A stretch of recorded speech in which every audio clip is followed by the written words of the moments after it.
여러분 안녕하십니까? 이어서 광주 MBC 5시 뉴스입니다. 이낙연 전 더불어민주당 대표가 민주당 탈당과 함께 신당 창당을 선언했습니다.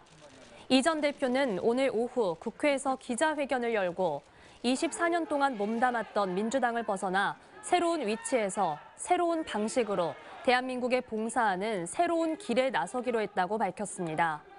그러면서 현재의 양당 독점 정치 구조를 깨지 않고는 대한민국이 온전하게 지속될 수 없다며 양당 독점 체제를 타파하기 위해 신당을 창당하겠다고 덧붙였습니다. 정의당이 광주 화정 아이파크 붕괴 참사 2주기를 맞아 서울시의 현대산업개발에 대한 행정처분을 촉구했습니다. 정의당은 성명서를 내고 서울시가 참사 발생 2년이 되도록 최종 행정처분을 내리지 않고 있는 건 직무유기라고 비판했습니다. 또한 행정처분은 참사 반복을 막기 위한 최소한의 조치라며 현대산업개발에 대한 즉각적인 조치를 촉구했습니다. 검찰이 검경 수사 무마와 인사를 청탁한 혐의를 받고 있는 검경 브로커에게 징역 5년을 구형했습니다. 광주지법 형사 8단독 김용신 부장판사는 변호사법 위반 혐의를 받는 검경 브로커 성모 씨와 전모 씨에 대한 결심 공판을 열었습니다. 검사는 죄질이 좋지 않고 범죄의 중대성을 고려해 성 씨에게 징역 5년에 추징금 15억 3,900만 원을, 전 씨에게는 징역 3년과 추징금 1억 4천여만 원을 구형했습니다. 이들에 대한 선고는 다음 달 6일에 이뤄집니다.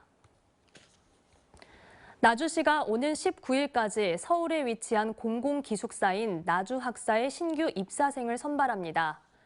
모집 인원은 남학생 16명, 여학생 24명 등 모두 40명입니다. 신청 대상은 본인이나 보호자가 1년 이상 나주시에 거주한 수도권 대학의 학부생이나 대학원생, 수능 응시 예정자 등입니다. 광주 소매화 유통업체들이 경기 침체에서 벗어나지 못하는 것으로 나타났습니다. 광주 상공회의소가 광주 47개 소매 유통업체들을 대상으로 1분기 유통업 경기 전망을 조사한 결과 경기 전망 지수가 81로 6분기 연속 기준치 100을 밑돌았습니다. 이는 고금리와 경기 침체 장기화로 소비 심리가 위축된 탓으로 분석됐습니다. 업종별로도 대형마트와 백화점은 다음 달 명절 수요 등으로 인해 호전될 것으로 보이는 반면 편의점과 슈퍼마켓은 부진할 것으로 전망이 엇갈렸습니다.